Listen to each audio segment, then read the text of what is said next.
some up front over here to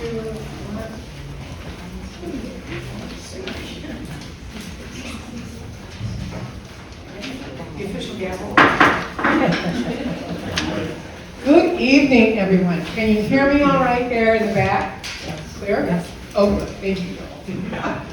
Welcome, everybody. What a great crowd to the League of Women Voters of Marquette County. What is this? April visit, April meeting. I can't believe it because it's sleeting and snowing outside.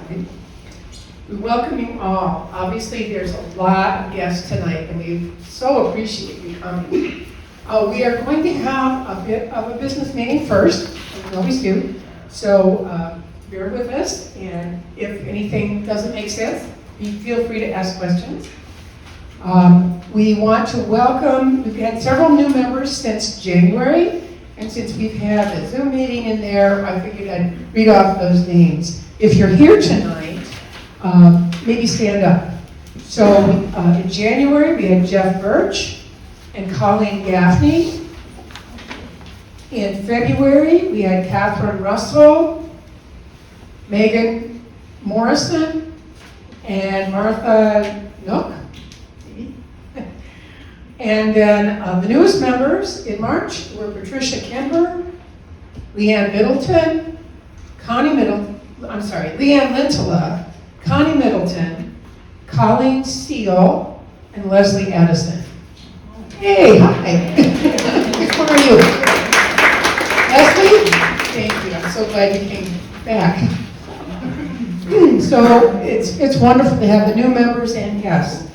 We usually start our meetings with a land acknowledgement, and I don't see any, so it's Sandy.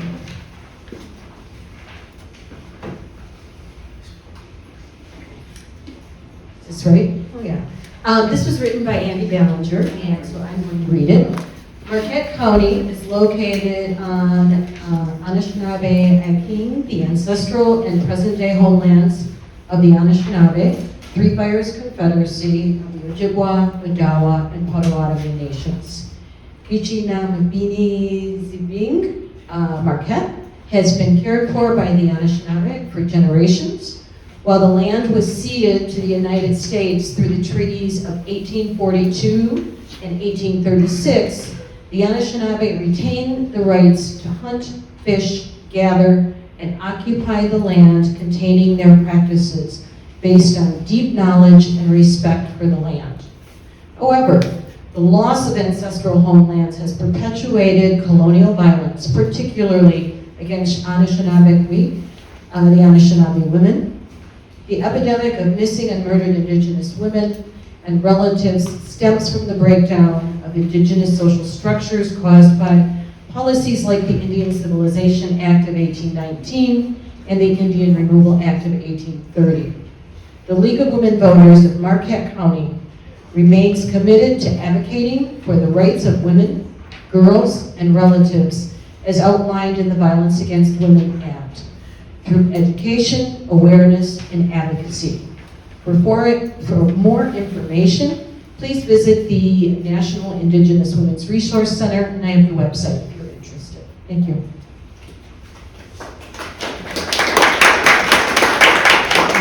Thanks, Sandy, very much. We have a couple business things here. I need a motion to approve the agenda from a member, Madeline, and Sue seconds. You got that? Where is she? Oh, geez. Okay. Any discussion, additions, or corrections to the agenda? Let's not add anything. Okay, hearing none, all in favor say aye. Aye. All opposed, no. Our agenda is approved. I now need a motion to approve the minutes from the March 5th Zoom meeting. Sandy and whoever you are. And Johanna. Okay, any discussion or corrections for the minutes? Hearing none, all in favor say aye. Aye. All opposed, no. Thank you. Those are always nice and fast. Okay, I need to announce to the members that the nominations for the 2025-26 slate of directors for the League of Women Voters of Marquette County is now closed. So we will not be accepting any more nominations. Thank you all for those. Thank you very much for those who have agreed to. Okay. I want to talk a moment about the League of Women Voters of Michigan State Convention that's coming up in May. We've talked about this before. We now have 9 people who have said that they plan to go, and they have all been agreeable to be delegates if they want. So we will pick 8 of them to be delegates. But we are still open until, say, the 10th of this month for anybody else that's a member to go. And even if you don't want to go as a delegate, we'd like you to let us know, because we send a list of everyone we know about. If other chapters don't fill all their delegate spots, they apportion out those extra ones to the other chapters. So if we have more than 8 people listed, we can maybe even get another delegate. So if you're thinking of going, please let us know by April 10th. You can do that just by emailing the league. Okay, and we also are still looking for nominations for the Bell Ringer Award. This is named after the first president of the Michigan League, and it awards and commemorates and honors members of our chapter who have done things to help the chapter out. So we're still taking names if anyone has any. Okay. The annual meeting will be coming up in June. At our next membership meeting in May, we will be announcing the slate. We will be giving you a copy as an attachment and also talking about the budget. We will be talking about and giving you the priorities for the next year, and and the revision of the bylaws. So we'll be going over all of that next meeting, and you'll be getting them before the meeting. The annual meeting is June 4th, I'm pretty sure it's the 4th, at the Ordoc. And we do have a sign up for those who would like to bring cookies. We have pizza covered, and drinks will be paid at the bar, but cookies are always welcome. So if you'd like to make some, that'd be great. I think that was... when you start seeing notices about the annual meeting, it's going to ask you to kind of let us know if you're interested. This isn't like a hard RSVP, you don't have to commit, but we'd like to get some basic idea of how many people are coming. So if you're pretty sure, or you're definitely interested, on our Facebook page, you can let us know that. Or you can email to the league and let us know. It's very helpful. Yes. And that being yes, right? People that just want to, not only just members. Not just members, anyone, it's open to everybody. It's open to the public. So it's a great time for people who aren't members too, to come and see what the league does. Each committee has a table and people telling you about it. There's gifts and raffles and stuff. Just beer. Not raffles. Don't do raffles. No raffles, sorry. But there's gifts. There's Sort of. free stuff. Free stuff, okay. And pizza. And pizza, yes. And cookies. So, yes. Entertainment. And entertainment, that's right. Oh, yes.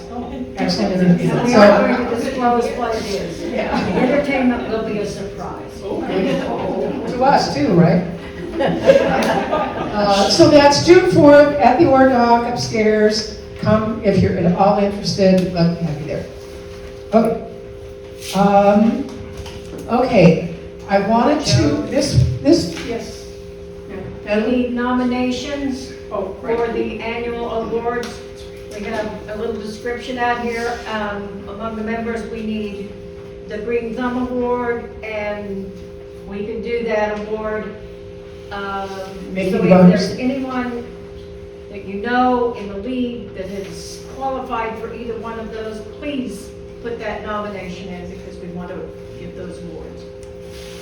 All of these things we're talking about have sign-ups out in the lobby, so. Okay, anything else about the annual meeting? Okay.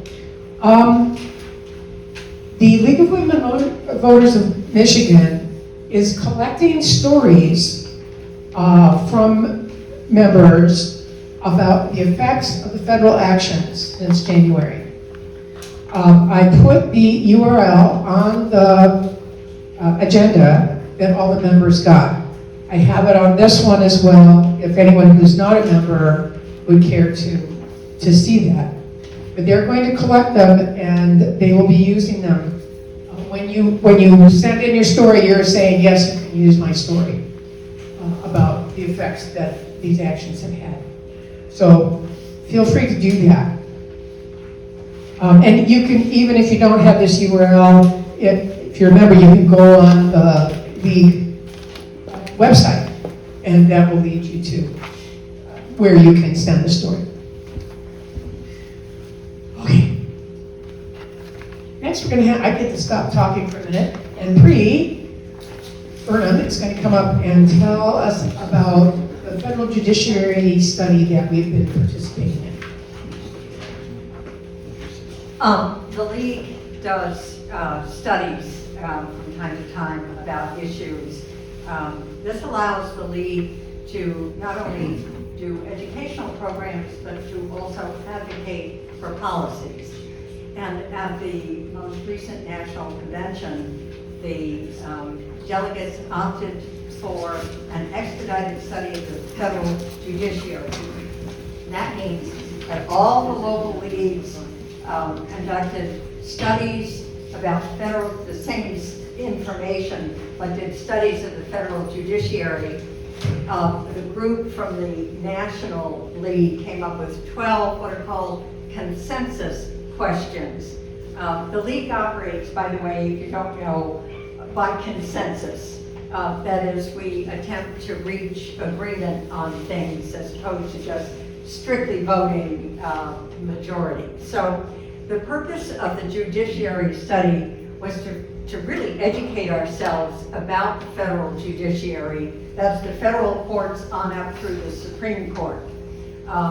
There were 8, 9, 10 of us that participated in this study, and I think I can speak for everybody that it was a very educational experience. We've now come up with our committee's responses to those 12 consensus questions, and I think that got sent out to all the members. So take a look at it. We have to send it in by April 14th. And then all the local leagues' responses to these questions will be collated by the National League, and recommendations will be made to the National League for adopting policies or programs. David, help me out. Positions. Too many P's. Positions then allow state and local leagues to educate their members, educate the public, and also to advocate for policies. So it's a very, very important part of what the League does. What I would like to just end with is if you would read the consensus, the responses to the 12 consensus questions that went out to all the members. If you want to weigh in on any of those answers, see me after the meeting and we can add comments to those before we send them in. And let me just say, for all the people that were in the study, if you enjoyed it, tell other members that it's worthwhile to do, because I'm sure there will be more studies.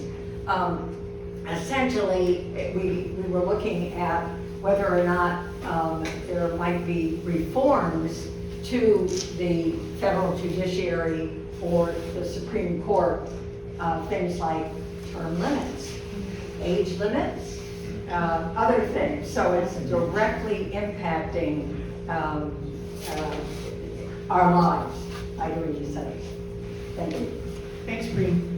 Any questions? Yes. I do. Is any of the study available to non-members online in any way, Ooh. shape, or form? Well, the position will be Even eventually. the final form? The final form will be on the league's website. Okay. And if you Under, send me would afterwards, it I be- can send would it to you. Okay. Non-members have Thank you. access? Do you know what they're reading? Position.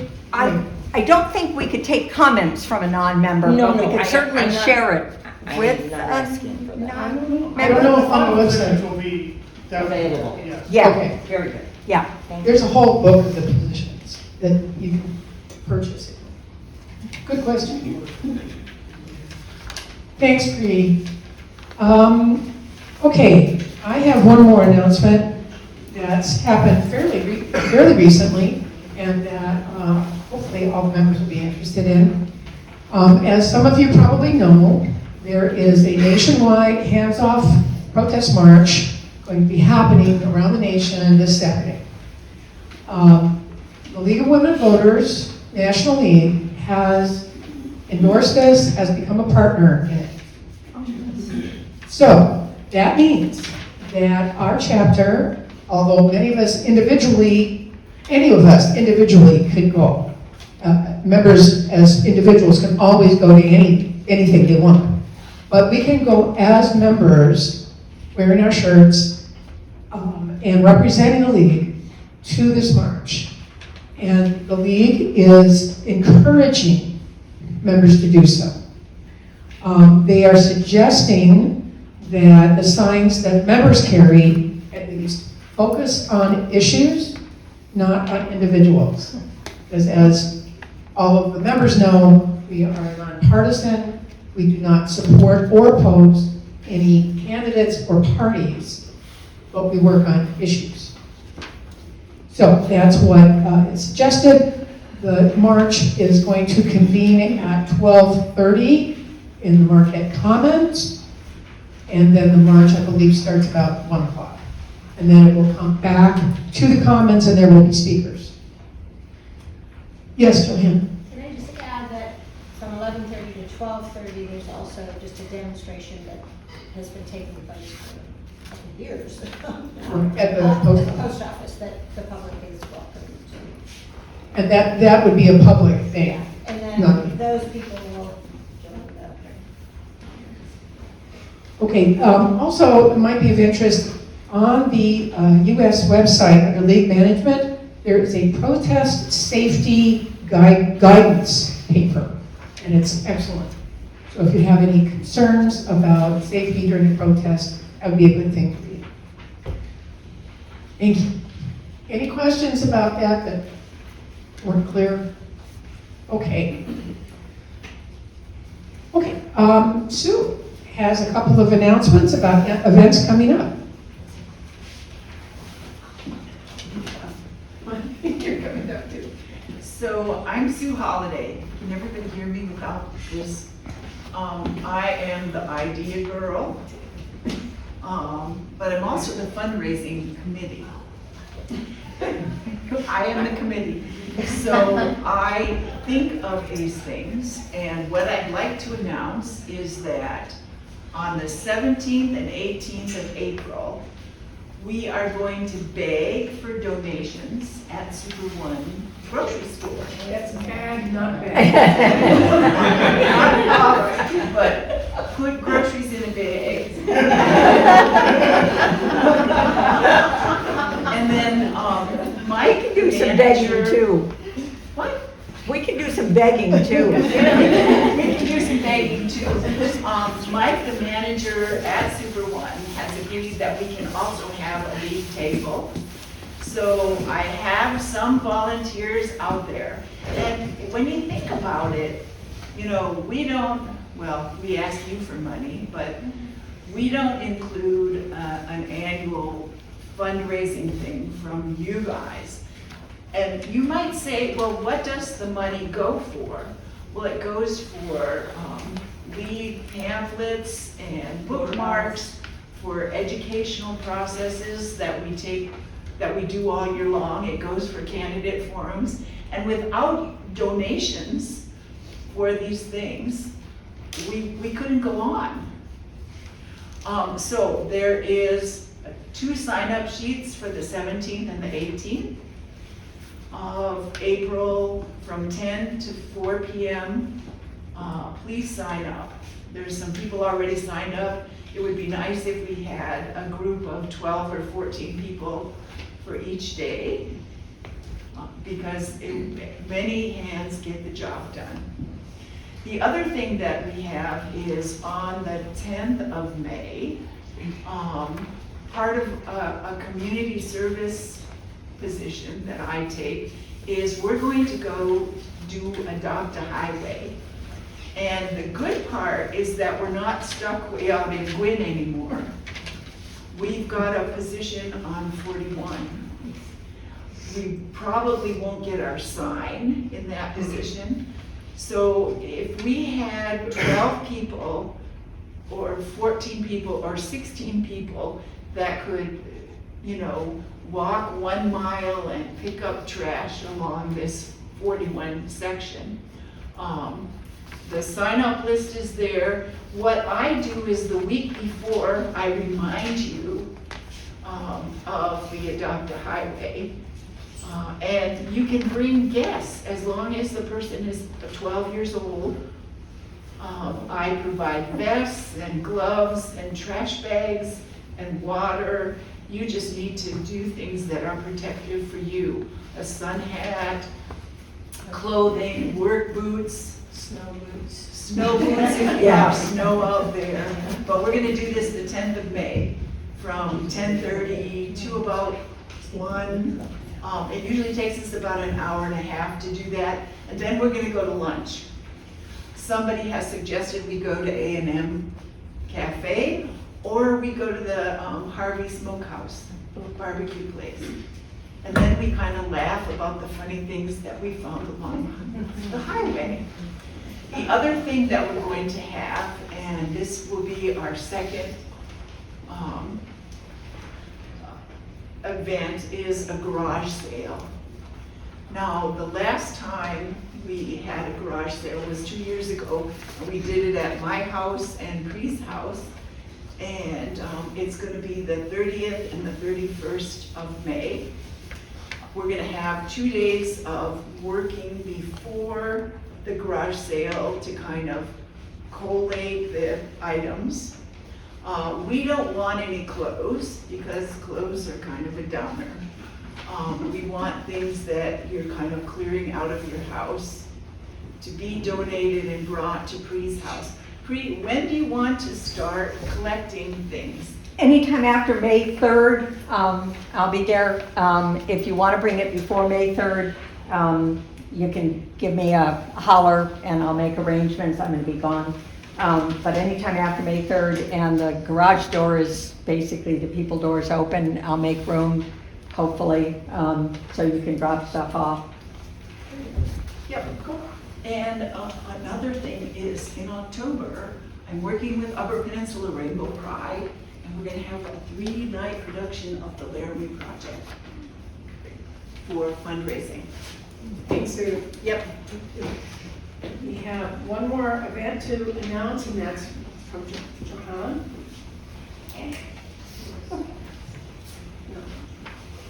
Hi, Joanna Worley. I'm on the environmental committee, among other things. And we have been working with NMU and a group, a bunch of other people, to create activities for Anderson's Earth Week. Coming up the end of the month. Monday it starts, and it culminates on Saturday of that week.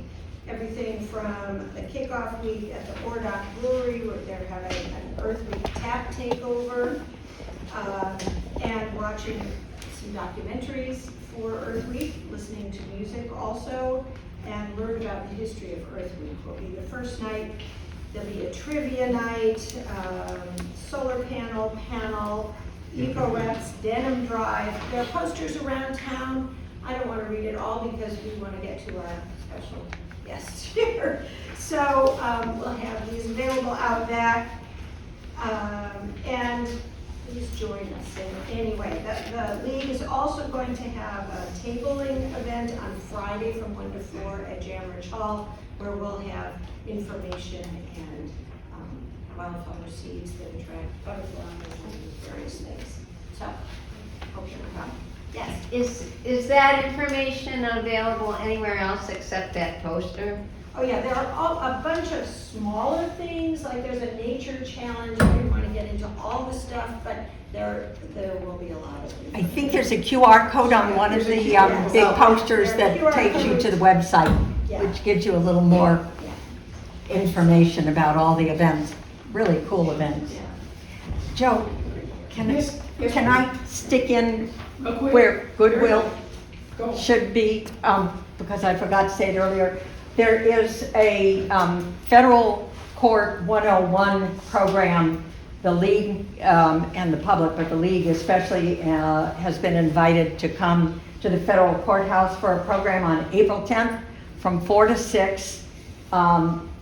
If you want to come and find out what happens behind the big doors in the federal courthouse, or if you haven't seen the courthouse, it's a really gorgeous historic room. That's in the post office building upstairs. But you come in, if you've sign up through me, come in through the basement, the stairs, the entrance down below sidewalk level.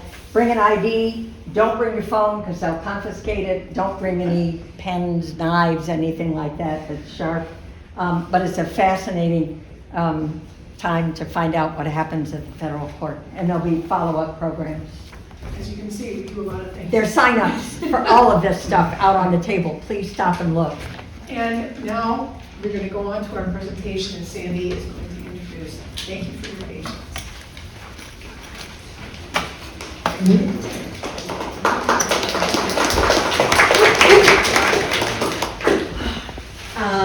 So the DEI Committee of the League of Women Voters of Marquette County would like to welcome all of you to this Immigration Forum question and answer. There are two groups from NMU participating in this presentation, the Latinx Student Union and the Refugee Outreach Collective.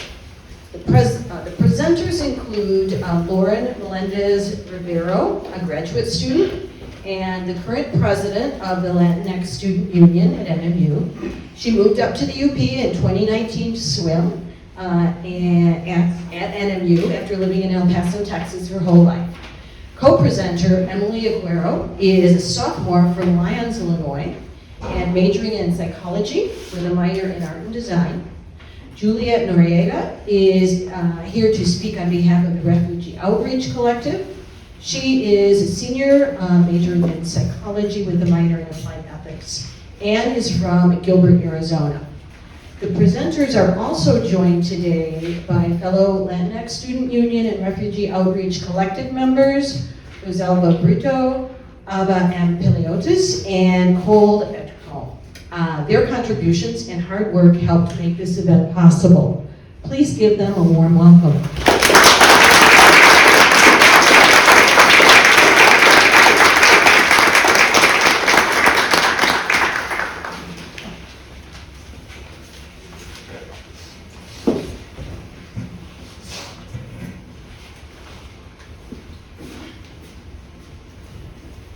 First off, I want to thank the League for having us. This is very monumentous for our organizations, so thank you to all the League members that made this possible. And also thank you for showing up today and taking the opportunity to let you know what's going on and what's happening in our country right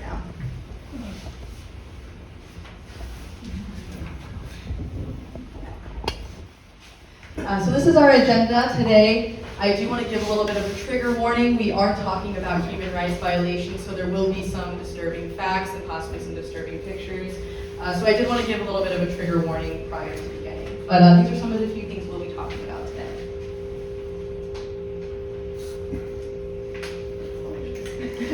So I want to talk a little bit about who we are as a Latinx Student Union. So a big goal of ours is to affirm culture and heritage for a lot of Latinx students here in Marquette as well as on campus at Northern. But another big goal is to try and include the rest of the community through academic and social unity, which is one of those things that we're able to do today.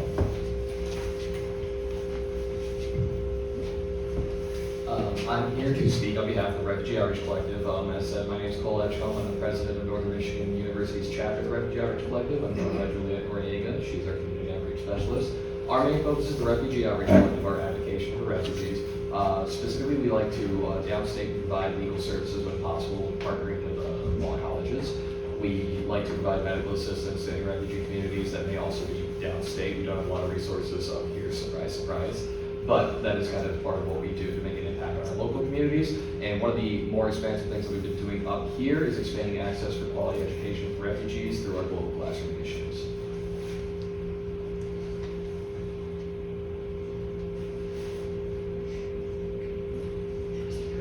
Use the arrow, please.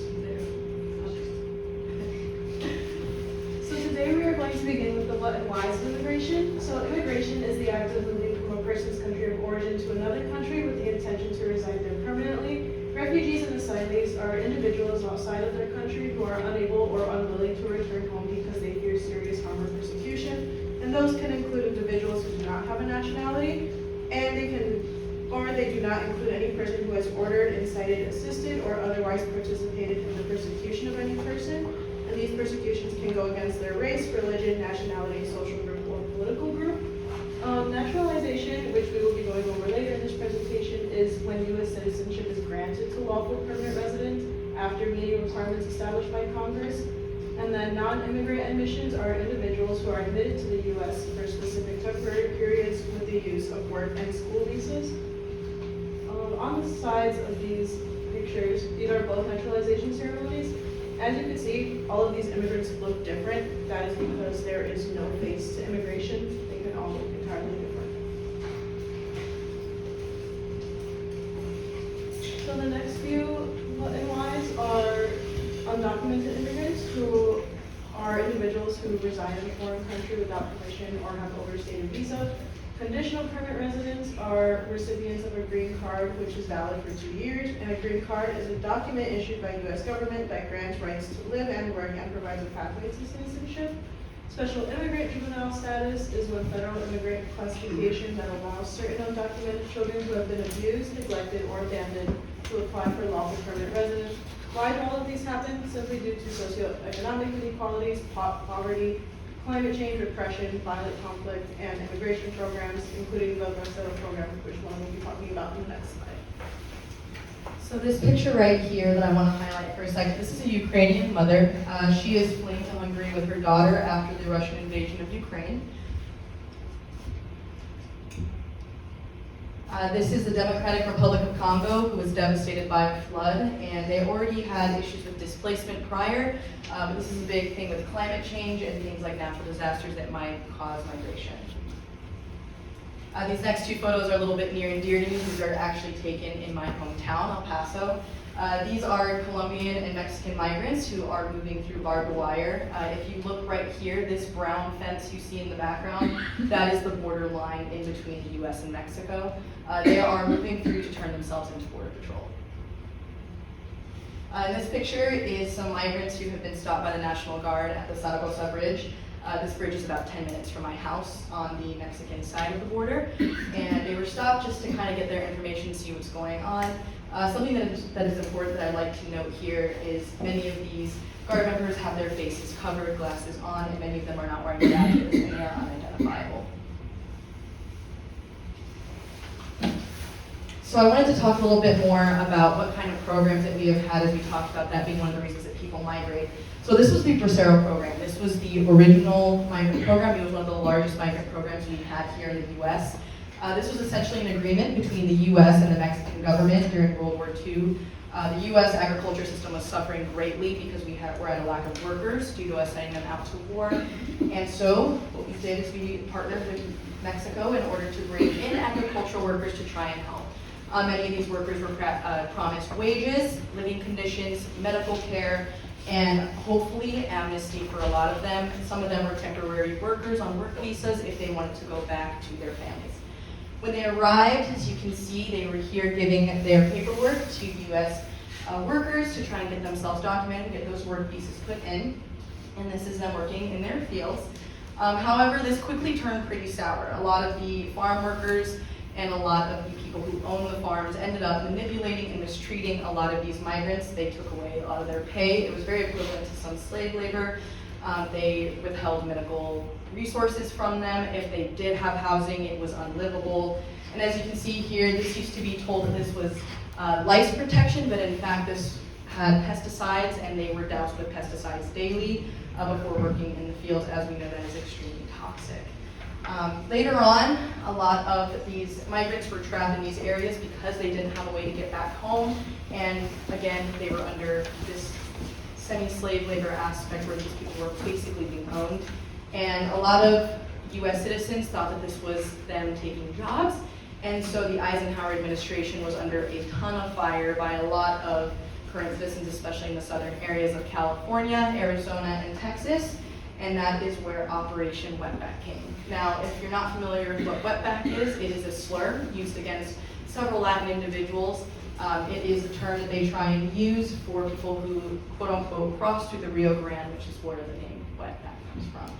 That is the actual name that the US government assigned this operation, was with the slur. And they ended up putting individuals in cages, as we've seen before, and deporting about 2,000 individuals a day. Border Patrol is actually put under a lot of fire for this because they happened to terrorize a lot of US citizens who were of Mexican descent, and there were actually several US citizens who were deported just because of their appearance. Something that's very similar to happening now.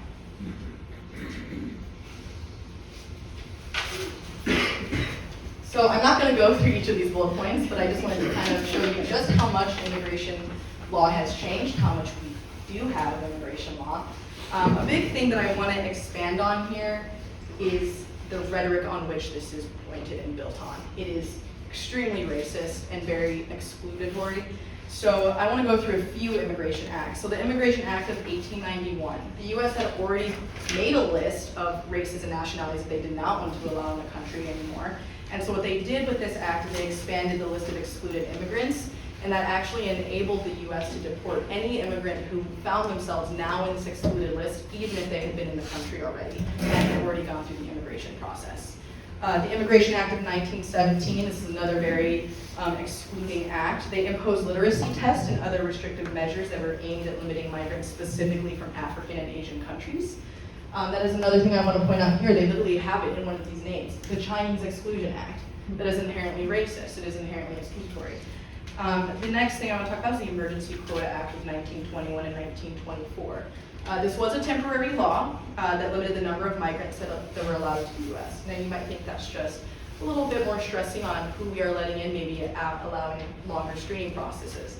However, this was during a time when eugenics was a very popular conversation in the United States.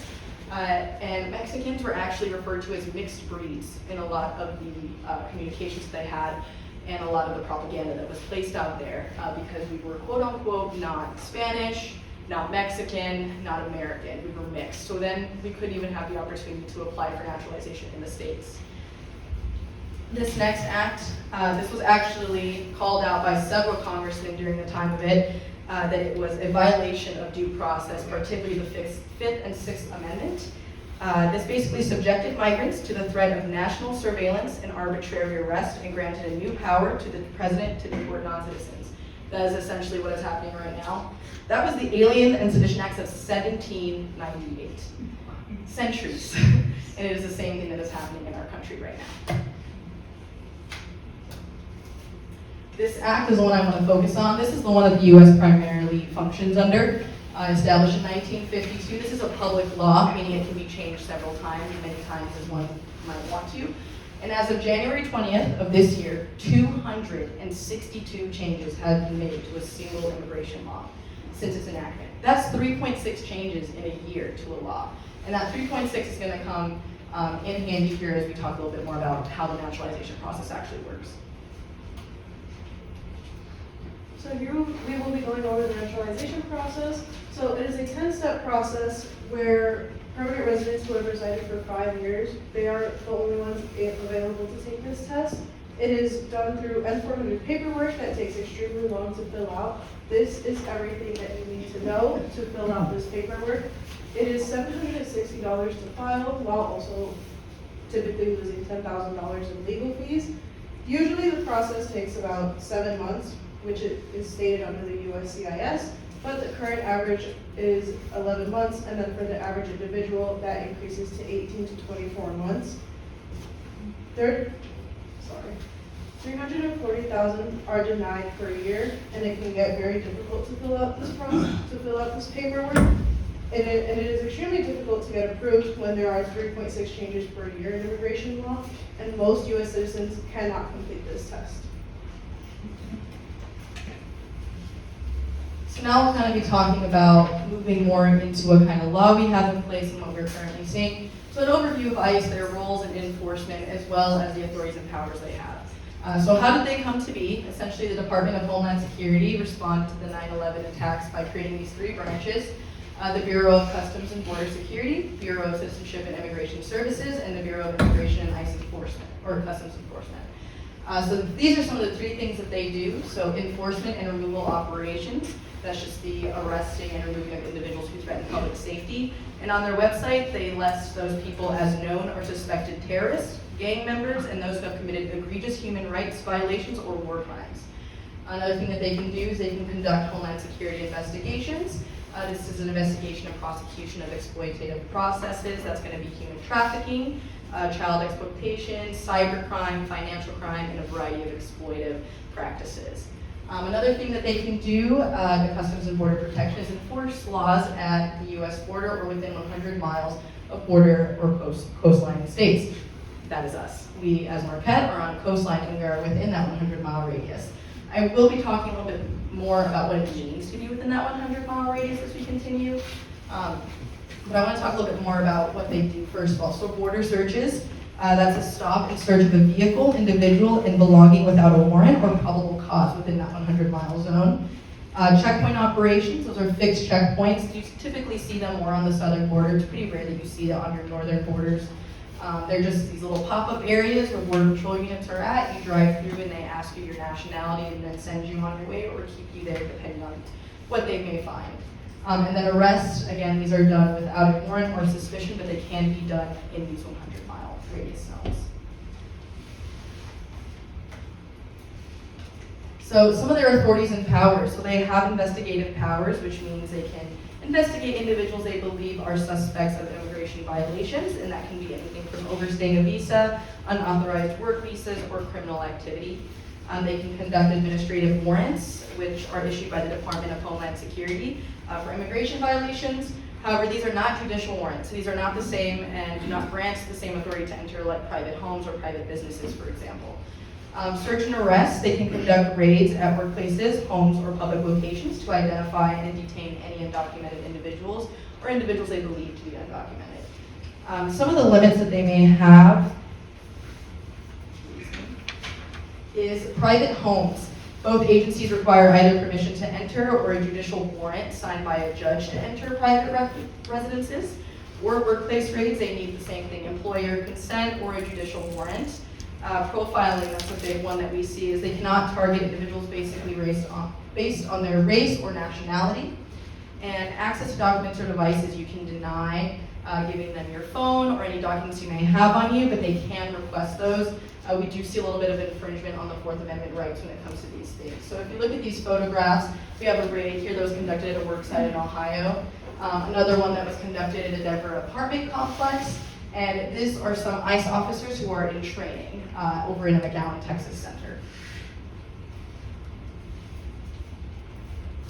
So with those enforcement and raids that Lauren was just talking about, the goal of them is to catch and deport criminal migrants, increase worksite enforcement, and crack down on the criminal infrastructure that perpetuates illegal immigration. And then force multipliers are local or government police forces that participate in a variety of programs to aid ICE in their federal immigration operations. After these migrants are detained, they are placed into immigrant detention, also known as immigrant incarceration.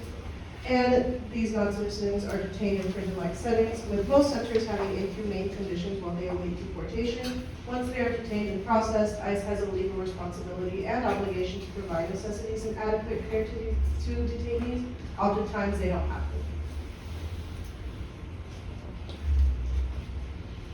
So this photograph here is again on the El Paso and Juarez border. As you can see, a lot of these individuals are families. A lot of them also happen to be unaccompanied minors. That's a very common theme we see in a lot of immigration practices.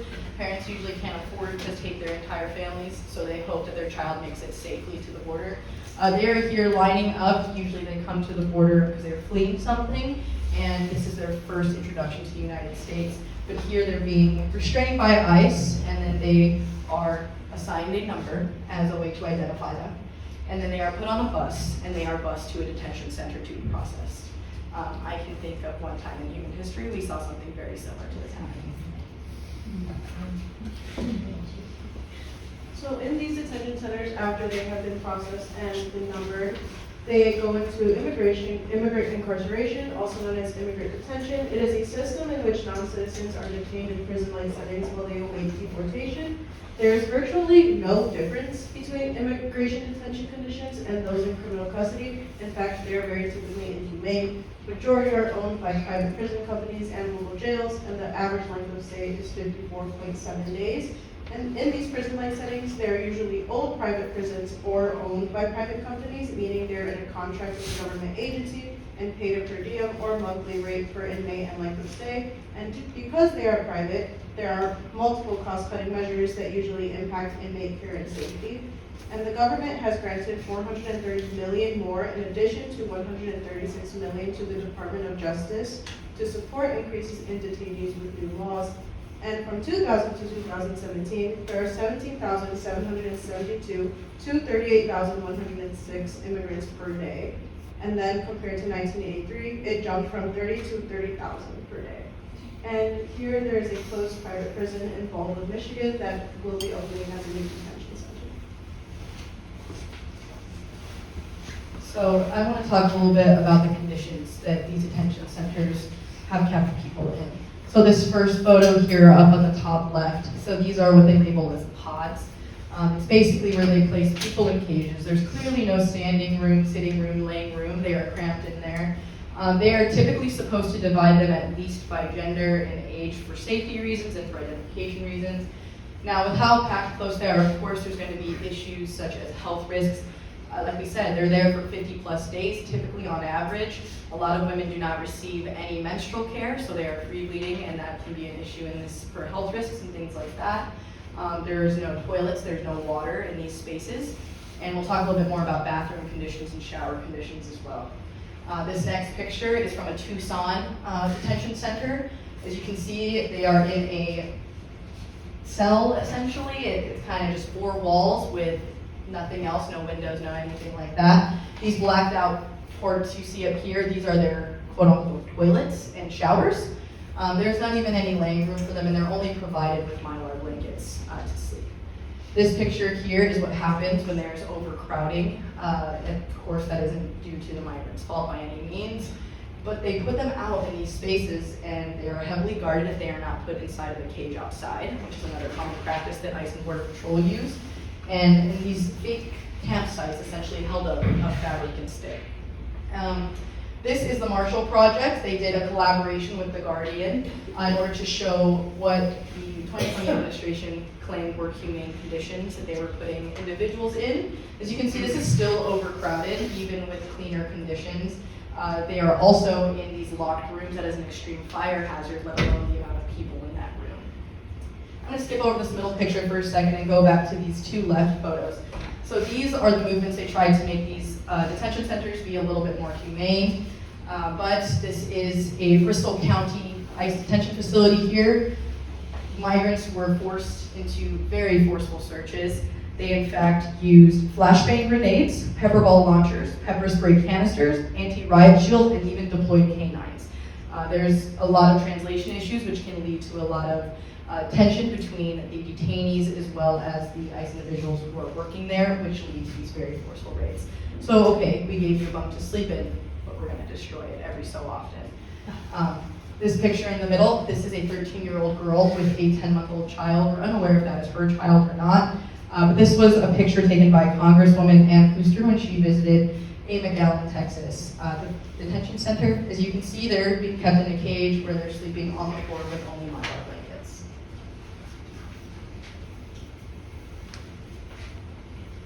So So some of the legal and ethical concerns, including the ones that Lauren had presented previously, is performance-based national detention standards. They are a requirement of all prisons and detention centers, and those requirements are that these centers must provide medical, mental health, and dental screening, routine and preventative health, emergency and specialty care, timely responses to medical concerns, hospitalization, and professional language services for individuals with limited English proficiency. There have been self-inspections that are scheduled in advance, and facilities modify conditions temporarily, but there are several reports from inspection companies and testimonies of detainees proving that ICE does not follow PBNDS. And then the U.S. Government Accountability Office found that repeated deficiencies do not result in facility closure or financial penalties, and these facilities stay open even when identified as immediate jeopardy by centers for Medicare and Medicaid services, which dictate closures of the health system. And these self-inspections, on average, are only inspected once every 3 years. They are inappropriate use of waivers that allow facilities to be excused from meeting standards deemed critically important related to facility security, quality of life in detention, and health and life safety pertaining to not just the detainees, but also the people who work there. So this figure we have here was actually from an inspection report done by the Department of Homeland Security from 2020 to 2023 under the Biden administration at the time. There are over 200 detention centers in the United States, and only 17 were subjected to surprise visits. The others were visited by private inspections, which, like Emily said, happen about every 3 years. So these are the 17 you can see. These were some of the findings that they found in these detention centers. So for environmental and health safety, 6 of 17, so 35% of these detention centers violated living conditions laid out by the PBNDS.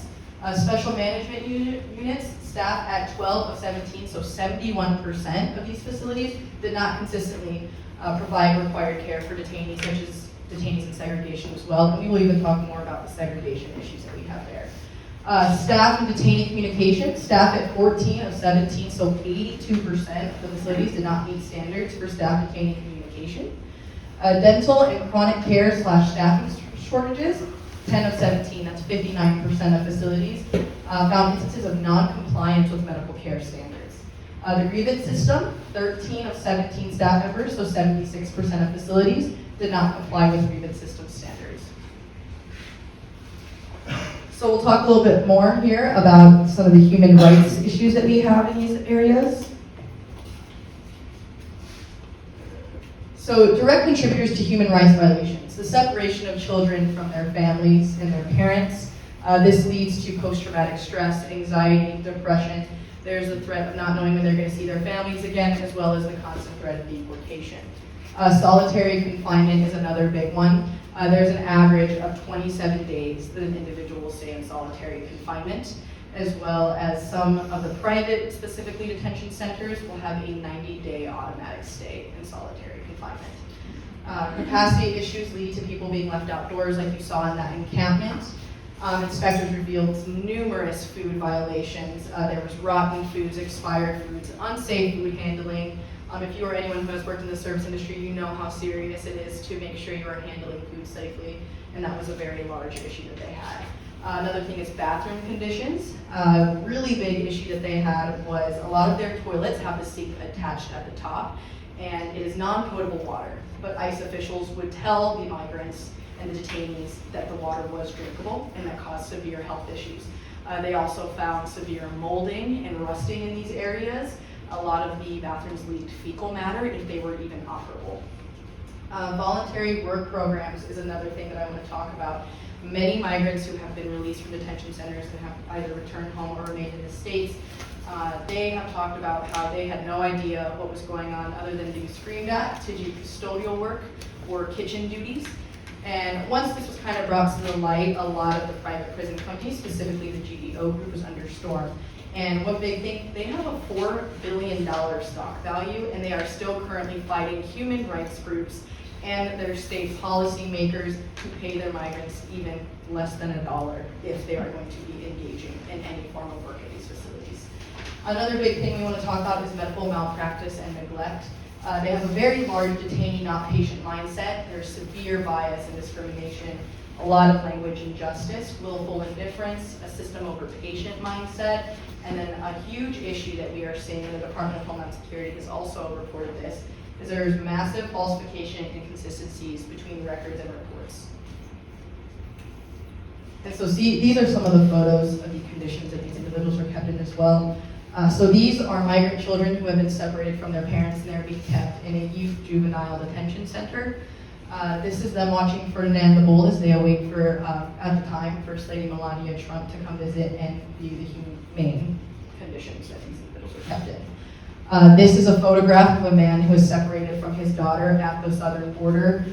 They were deported separately. He was sent back to the country where he had originated from, and he had no idea where his daughter was. He hadn't heard from her, and the first communication he had was through a letter coming from the Department of Homeland Security as well as ICE, and the letter read, "Your daughter is being held in a juvenile detention center in South Texas, and she is awaiting her court date." She's 12. This is a photo under one of the bridges in El Paso.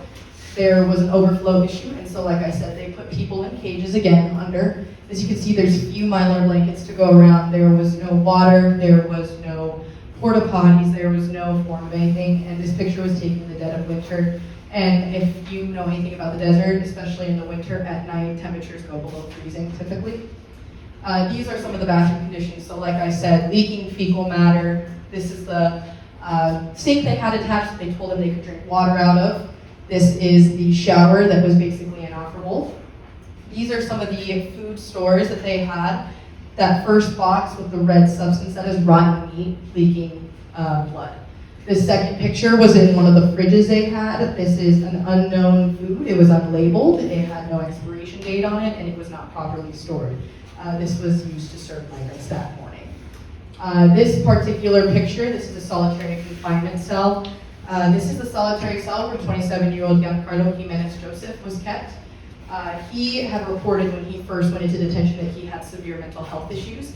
It is documented on his chart and in his patient information, as well as the detainee information, that he informed them of his mental health issues. In the first few weeks of his stay, he tried to jump off a second-story balcony within the detention center, and as punishment, they put him in a solitary confinement cell. This is not something new or something that they have not done prior. It's actually a commonality. They don't want to use medical resources on these individuals, so a lot of them are left unmedicated, and they use solitary confinement as a way of punishment and containing individuals with mental health issues. People who were in the cells next to him said that they heard him crying out for help in his 18-day stay in there, that he was asking for help from them and from the ICE officials who were guarding outside that unit. He banged his head against the door until he died. And before we move on here real quick, I wanted to talk a little bit more too about some whistleblower statements about the medical malpractice that we have in these areas. So these are actually from a report, like I said, from whistleblowers who either had been in the community as working on the medical side or had been ICE officials themselves. An RN stated that he had asked emergency medical responders if another dose of epinephrine would be administered to a paramedic, to which the paramedic replied the medication would not be wasted on this type of patient. It was very common that they over-medicated youth using psychotropic medications in order to calm them down. If a child does not issue that medication correctly, it can have damaging effects to their brain. Officers failed to grant medical staff access to a patient to obtain vital signs. They allowed security staff to override medical staff determinations. They failed to assess a complaint of abdominal pain by this patient during intake screening and failed to provide this patient with administrative segregation. And additionally, an officer monitoring this patient in the hours prior to his medical emergency did not notify medical staff that he was disoriented, agitated, and on the floor. He later died. Another individual said that this was torture. These people were tortured. They could not use the indoor bathrooms. They had something akin to porta potties. They couldn't shower. They couldn't even brush their teeth.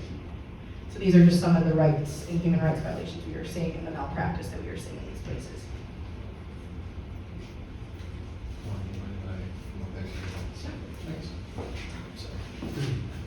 So, I'm here, my organization is here to talk specifically about refugees, but I do want you all to understand that in the current climate today, refugees and migrants typically face just about the same treatment, especially when we're talking about crossing the border undocumented.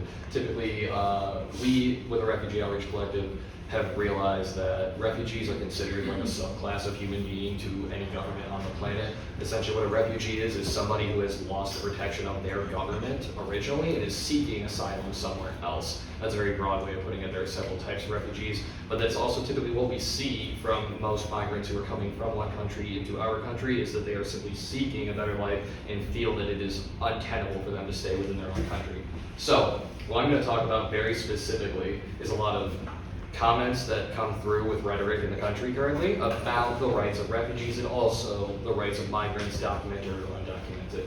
I am going to use a few examples here that will be shocking, and you will see some graphic imagery. If that's a problem, please consider yourself forewarned. I'm also going to be utilizing both speech you would see from the everyday citizen, speech you would see from a moderate level politician, speech you would see from the high level of politics, to illustrate simply the fact that this kind of rhetoric goes from top to bottom and bottom to top. It is permeating every aspect of our society, and it is up to us to put a stop to it.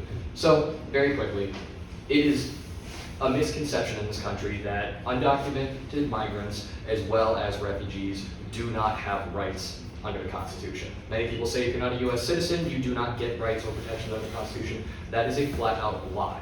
So to illustrate where it comes from commonality, this was 5 minutes of looking for people who were saying that refugees or undocumented immigrants don't have rights. It took me 5 minutes to find screenshots of this on a very popular social media site. To address these types of claims, we need to talk about the way that rhetoric happens and contextualize the attitude that surrounds claims like this for both immigrants and refugees. So, if you would please.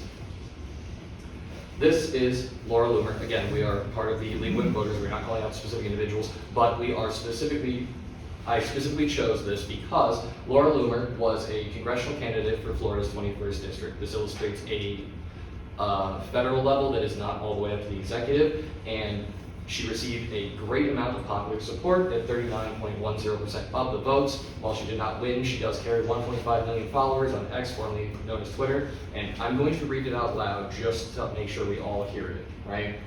Someone said, over 2,000 migrants have died crossing the Mediterranean so far this year. Laura Loomer's response is good. Here's to 2,000 more. And bear with me here. Go ahead. That's what she's talking about. She wants to see that 2,000 more times. Really drink this in. Most people don't recognize what actually happens when somebody dies like this. It's not a number. It is a whole human being. It is children. It is families breaking their backs, taking the riskiest maneuver of their entire lives in an attempt to find a better life. To applaud that, the death of these people, and then to request or hope for 2,000 more is saying you want to see 2,000 more of these. And again, this is not specifically to target a specific individual, but to prove that the current president of the United States at the highest level of the executive branch is in fact stating very common sentiments. This is a tweet from 2015, right, during the first campaign, saying refugees from Syria are now pouring into our great country. Who knows who they are? Some could be ISIS. Is our president insane? Now, mind you, this election received 49.8% of votes, has 102.7 million followers on X, formerly known as Twitter. So again, that sentiment is shared by 49.8% of people. All right, these are your neighbors, these are your friends, these are even your loved ones, and that sentiment is shared through this kind of support. Please. I would like anyone in the room, if they possibly can, to identify the ISIS member. Can you possibly do that? I am quite positive it's not the little girl covered in blood. I'm quite positive it's not the little boy covered in blood. I'm quite positive it's not the father carrying his dead child during the Syrian civil war. This is specifically the Syrian civil war, what was being talked about. This is what I want to illustrate to you into this group. The rhetoric is important. The rhetoric is what defines how we are going to address situations like this. And it is not new rhetoric. It is rhetoric that has been going on for a long time, okay? And it is blame being shifted to victims, saying that they're criminals, they're terrorists, that they're ISIS members, with absolutely no justification for doing it whatsoever. I cannot stress that enough. Yeah. All right. I'll be brief about this because this is a lot of legalese speak. For the record, not a lawyer, just attending law school next year. You know? That being said, I did my best to make sure I could get this comprehensible, right? So, the United States has absolutely, positively said, without a doubt, that we respect human rights. We signed the UN Declaration of Human Rights. It was adopted 10th of December 1948 with the U.S. as a signer. Articles 5 through 11 have been violated in record numbers since January of 2025. Those articles essentially are what you would all expect as basic human rights. I do highly encourage you to read the entire Charter of Human Rights. You will be shocked by how blatantly we ignore things that we've signed. The big one that I want to talk about, specifically addressing the idea that like refugees and undocumented persons do not have rights, is the Yamataya versus Fisher case, 1903, aka the Japanese immigrant case. Essentially, the idea is during this case, the powers that be in 1903 picked up a Japanese immigrant and then attempted to deport them. Now, what happened was they filed suit and said, hey, they picked me up, they didn't give me a chance to do this, I didn't get my due process in. And what happened is the Supreme Court did end up ruling in favor of the deportation with the stipulation that it must be done while respecting the due process clause. You have to have your rights respected. So while in this specific case, Yamataya was in fact deported, it established the precedent that every single person, regardless of your citizenship or your nationality, must be allowed your due process. You cannot simply pick people up and deport them without giving them a fair process to go through. Not to mention too, this was a huge deal back then, and it is being ignored today, the idea that, you know, again, you have to be a citizen to have these rights. This was absolutely put in place. This is still the law of the land today. So again, just some key facts about that case, right? The third paragraph within that opinion is the part that we draw this from. The key facts are that all people have a right to a fair hearing about their immigration status. If a person's rights to due process are violated in this process, they can appeal their case to the courts. When we identify what ICE is doing currently and what the administration is doing currently to deport individuals, there are clear signs of violations of their due process rights. What that leads to is the removal of the person without giving them access to due process, which will cause them to appeal and will create a huge strain on both that person and the legal system. It is commonly known that the legal system gets backed up like crazy, especially in immigration law, which we have proven several times over is an incredibly complicated field. All this process does, if it doesn't get somebody killed because they get sent back to their home country that they're fleeing from for a reason, is completely and totally jam the legal system so full of gridlock that they will never get sorted out. I don't know if that is an intentional thing that is being done, but that is in fact what is going to happen. Our legal system will by default have a plethora of appeals going through, and appeals take a long, long time to settle. So again, that just further delays people from who would very much rightfully be able to legally gain asylum in the case of refugees or legal migration of any form. Changes in the United States, suspension of all refugee settlements except for Afrikaner and South Africa. These are Executive Orders 14013, which allows refugees to resettle, and the Executive Order 1420 actually hinders that. It makes them, again, like Cole said, very hard for them to find resettlement and asylum in the US. Currently, cutting funding to humanitarian aid worldwide, such as the United Nations Relief World Agency and the World Health Organization and USAID, which are very important organizations within the US. I personally found that CBP1, which is a mobile application, sort of like when you go into Canada and you have to fill out information prior to coming to the border and for Border Patrol to check to see if you're allowed to enter their country.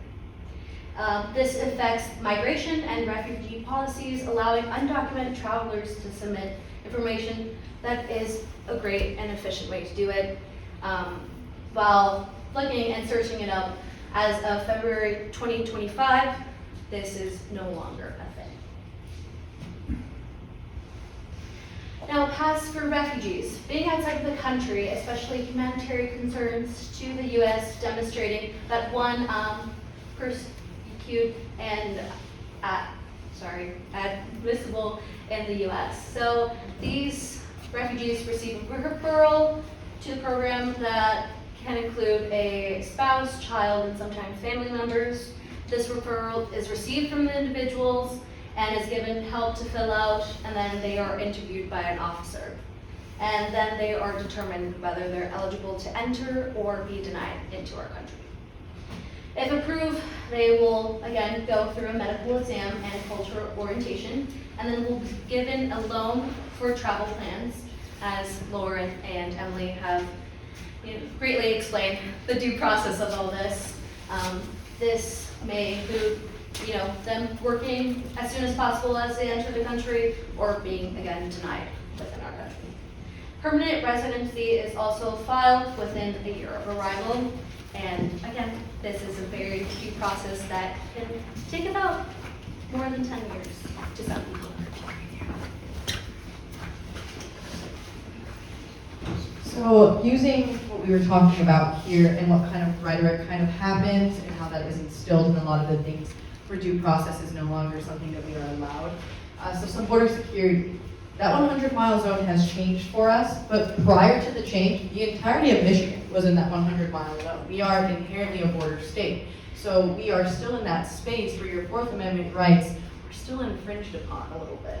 Now, under the new administration, we are seeing that if you are on any border state, that entire state is now within that 100-mile radius where they can have those leeways.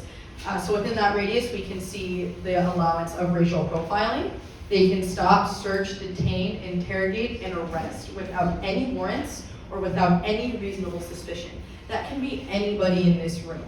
You can do just the wrong thing and you can be pulled over, stopped, or detained and taken away from your families.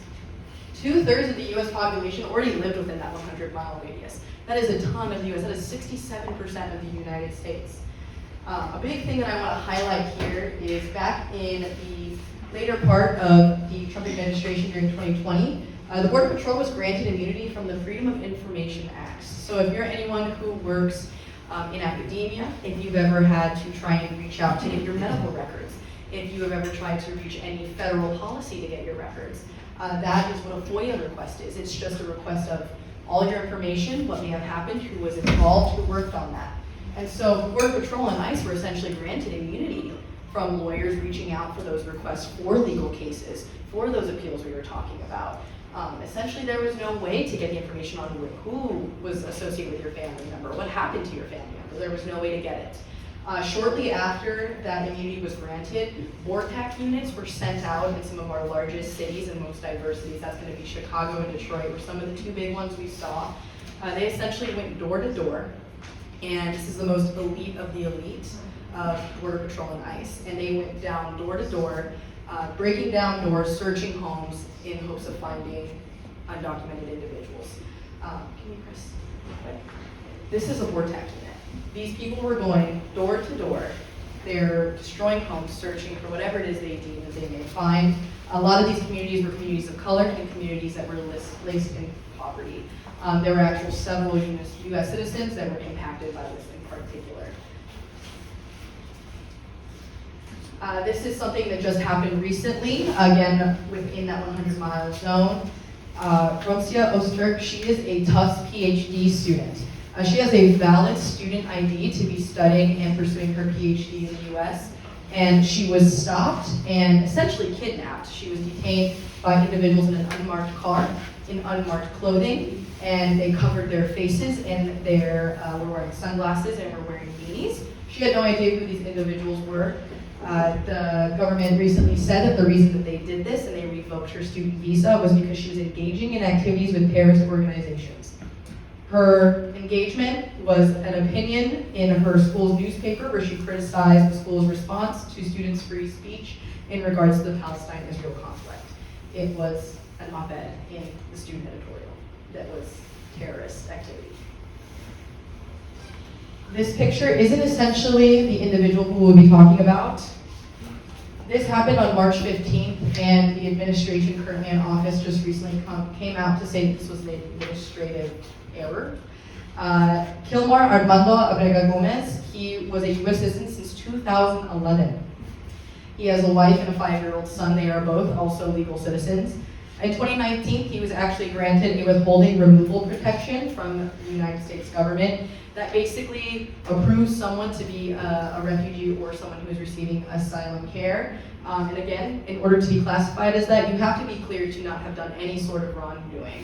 And that means that he had no proof of gang status, which they are trying to say that he is. That withholding removal was actually a protection placed on him because him and his family feared that if he was ever returned to El Salvador, that he would be murdered.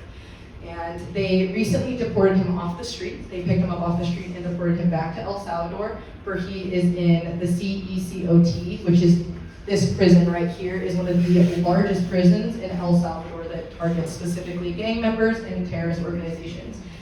They have actually been criticized severely for a lot of human rights violations.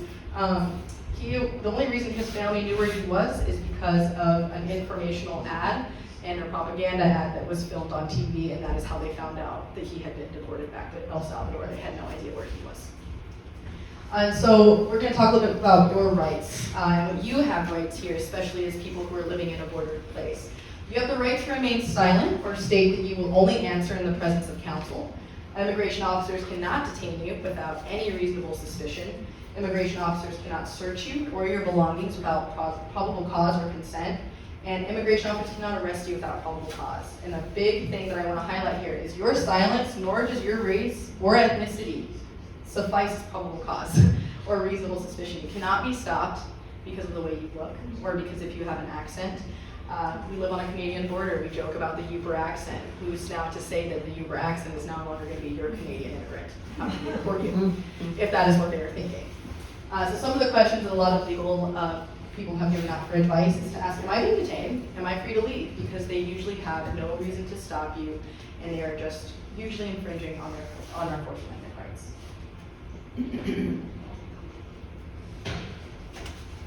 So some of the causes and effects that need to be put in place to change and correct the system is implementing efficient asylum processing systems and prioritizing humane treatment instead of just throwing them to detention centers, ensuring the process for all individuals and addressing needs of vulnerable groups, and that just means making sure everything is institutionalized, holding border officials accountable for human rights violation, because as seen previously, ICE officials will cover their face and put masks over and dress as people in the community to trick people there into thinking that they are safe, finding an alternative to detention that follows these fixed regulations, and utilizing advanced technology and software to make a proper register, and collaborating with NGOs and local communities. And some of the outcomes of these corrective practices, these are just a few of them, but there are many, many more. There could be mental and physical health of migrants, both legal and illegal, could be improved. First-generation immigrants have a better and easier understanding when going through the process. Birthright citizens will be educated in the process and can better assist their peers and most likely their family members who may have gone or will go through the process. And setbacks for undocumented citizens that contribute to various socioeconomic issues would be considered, including housing, finances, transportation, education, etc. So how can we make change? I've dampered you with all of these very sad and hard facts and pictures to hear, but how can we make change? Talking about it, the fact that we get to have a platform and I get to inform you, we get to stand up here and let you know about certain things like this that are happening, what laws we are following, that's important. Sharing that information with each other, especially in these times when this is something that can plague the Marquette community. We have Border Patrol trucks that are constantly going through our community. There's an opportunity to talk about it and share it with your neighbors and just listening about it. Changing your rhetoric. Like Cole said, this will trickle down from the bottom to the top and everywhere in between. So we challenge you, instead of using damaging rhetoric where people call them aliens, to say migrants, refugees, use proper rhetoric, urge other people to use proper rhetoric. There's a lot of people who like to use slurs when it comes to migrants, and especially by racial profiling like we hear. They're called ISIS individuals, that they're part of terrorist group. A lot of Latin Americans are called gang members, rapists, criminals. So changing that rhetoric and understanding that we are talking about human beings. Know where your choice of candidate stands on immigration policy. I am no stranger to say that both sides and every side in between hasn't really handled immigration policy the best. But understanding exactly where your choice of candidate stands, what rhetoric they're pushing, and how harsh they plan on, quote unquote, cracking down or improving and giving more money to these harmful practices. And just kind of knowing what kind of rhetoric they stand for. Learning about systems in place that impact not only your rights, but as well as migrant and refugee rights. So the Department of Education, we have the DEI things. So things like that are systems that are put in place to help you all, but these are also a lot of programs that help assimilation for a lot of refugees, for a lot of migrants, in order to keep our economy and our environments thriving and to add these people to our communities gracefully. Volunteering and offering your skills. It isn't always about donating money and showing up in that way monetarily, but there are a lot of places who are in need of individuals who can provide clothing for these people. They usually come with only the clothes they have on their backs. A lot of them don't understand English. If you know another language and you are capable of teaching English, teaching individuals how to cook, like we said, there are tons of people who come unaccompanied, whether they be youth or not. There's coming from places that typically they do not have the opportunity to learn these things. So any skills that you might have that you can offer, those are always important ways to do that. And we'll talk a little bit, and we also have something that Emily will talk about, how you can volunteer and step out. Donating goods and services within that realm. Attend your town hall meetings. A big thing with that force reinforcement that we were talking about. The Marquette police can make the decision on whether or not they would like to join Border Patrol and ICE in any raids that they want to do in Marquette or any investigations they want to do in Marquette. So attending these town hall meetings and hearing what the people that we have elected to protect the Marquette community, to advocate for the Marquette community, where do they stand? What are they saying? How can we pressure them to make change? Employing a refugee or an immigrant. You know, we have some programs here that do allow for migrants and refugees to come in, and we house them and help them. If you have the opportunity to help these individuals out in any way like that, let's try that. And I'm going to turn this over to Emily to talk a little bit about our red card and some volunteer opportunities. So outside on the table out there will be these pamphlets that I have created. It holds all of the general information that we have presented to you today, as well as the red cards on the front. These red cards have your constitutional rights. You can take these, you can take them off the brochure, put them in your wallet, give them to somebody else who may need them, or give them to government officials or the agents who are outside of your home. You can slip it under your door to show it to them, and put it up to the window to show. They also, on the inside of these pamphlets are a bunch of resources towards the bottom here. These are all ways that you can help volunteer. You can help teach English. You can donate money in any ways. We greatly appreciate if you were to do any of these resources. They would assist a lot. And it is up to you if you would like to help. It is entirely your choice. It's nobody else's. And so before we leave you today, I want to show you these two very short videos and talk about how people view our country. We have told the world that we are this massive country full of opportunity and this American dream and prosperity, and we give our people rights, and that is the image that we show the world. But as you've seen in these previous slides, that is not the case. And as we all know, even within our own homes, migrant or not, some of our rights are at stake here. And so I kind of just want to show you what most of these people are thinking when they come to our countries. These videos were taken by the New York Times right on the southern border.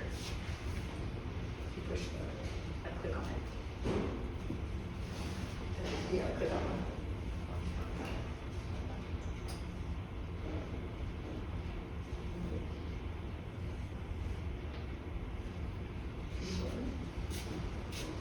Maybe we can play on this one, guys. Technical difficulties. There we go.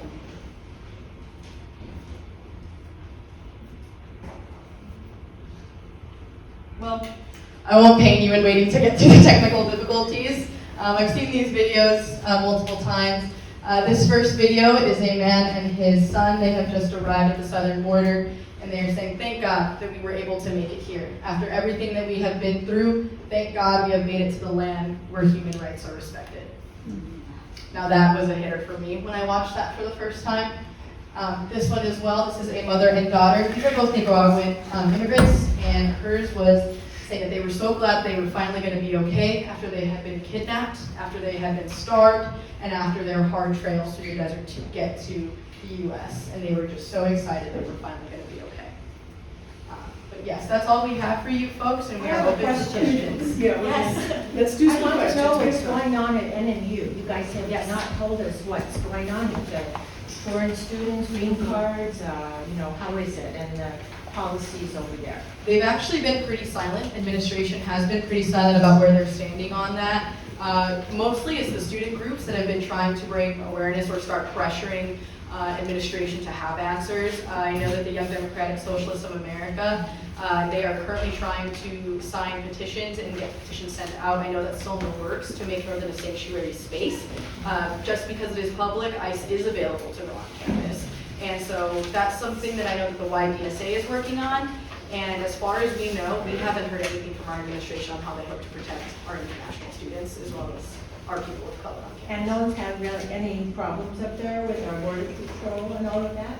One of our members did, right? Yes, actually, one of our members earlier today, as a matter of fact, they were driving from campus over to the Peak, and they were tailed by a white vehicle for a while. This person has the Mexican flag in their window, and they were really close to their bumper, and she assumes that they ran their plates and then eventually moved off, but they whipped out and followed her all the way to the Peak, quite closely to her vehicle. And we have seen them kind of circling around. I know that we are a Latinx group chat in particular, we let anyone know when we see vehicles. We know that there have been some patrolling around the elementary schools. There have been reports from other cities that a lot of ICE vehicles and border patrol vehicles are unmarked and are waiting outside of elementary, middle school, and high schools to try and find migrant parents to deport. I can also quickly tell you about the local police department as well.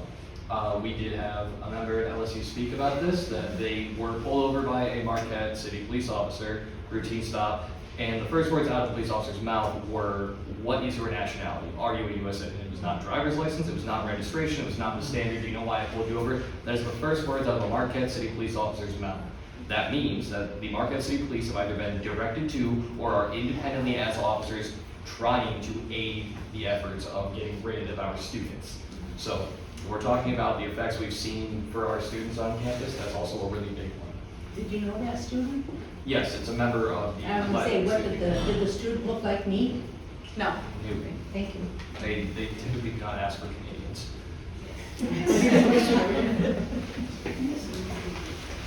I want to thank you for that informative and really scary presentation. I have one question, which is more of an explanation. How do you guys keep from being scared all the time? That I can imagine. I don't particularly want an answer to that. But we should always Yes. hear. Well, yes, but, back to the informative part, I hope that you will make PowerPoint available to attach to. It's recorded, this has been recorded, and will be on the leads, our Well, leads.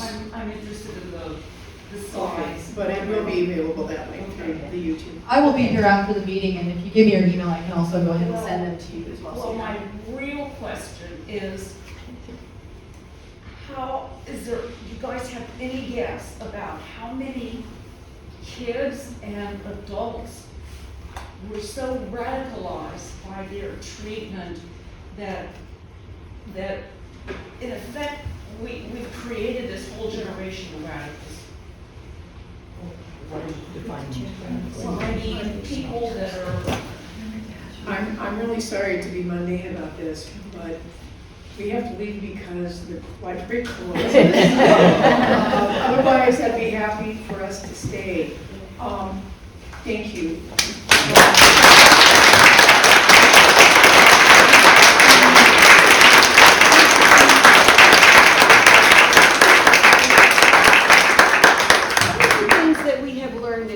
Through this and getting these folks to come in and talk to us is there is a lot of interest of other groups in our community that are interested in coordinating together and doing something bigger at a bigger venue at a later date, possibly this fall. So we know a lot of people are interested and concerned, and that's what we're working on. Thank you all so much. Thank you.